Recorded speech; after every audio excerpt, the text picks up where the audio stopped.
America is just days away from a monumental presidential election, and experts say that it's one of the tightest and most contentious races for the White House in a century. And so Americans around the world, including ones right here in Canada, are making sure that they put in all of their efforts to ensure that all votes are in. Both sides, both political parties, the Republicans and the Democrats, have launched a very aggressive campaign to get out the vote. McMaster political science professor Don Abelson is currently in Washington and can physically feel the political atmosphere changing along the streets of the Capitol. You feel, some heaviness in the air, some tension. And as the intensity climbs south of the border, American expats here in Canada are doing all they can to make sure everyone votes. Everybody is extremely invested in this election, regardless of what side you're on. We live in a society where this election will have severe, far-reaching impacts, no matter who wins. Jacob Wazoki, the executive vice chair for Democrats Abroad Canada, says this final voting weekend has been one of the busiest he's seen compared to previous election years. There is a huge surge in interest for Democrats abroad, for voting from abroad. There's a huge surge in interest in volunteering, in making phone calls and writing letters. The same can be said for Republicans, too.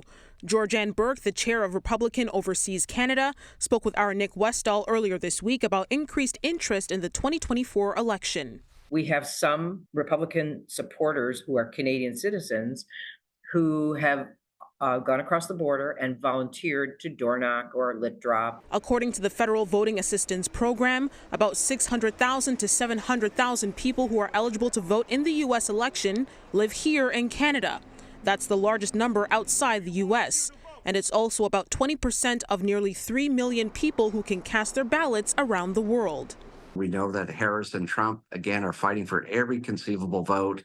So 700,000 people in a very, very tight election can make a huge difference. And the push may be greater for Americans in Canada who come from swing states. We know that in states like Pennsylvania and Wisconsin, Michigan, the margins are razor thin. Historically, voter turnout, though, is low from Americans living in Canada. Both Republican and Democratic groups say it's less than 10%, and those numbers need to climb with the political stakes so high. Americans living abroad in Canada, I suspect many of them have already submitted their ballots, but there are others who are going to have to make sure it gets in on time. Now, if you're an American living abroad, you still do have a couple of days left to cast your ballot, but the rules and the deadlines do vary by state. Also, if you're already a registered voter and if you've already requested your ballot, then you still have some time to send yours in. And in most states, if you have a ballot that has been requested and it is postmarked before Election Day and it gets in a few days after November 5th, it should still be counted. Outside the U.S. consulate in Toronto, Afua Baah, City News.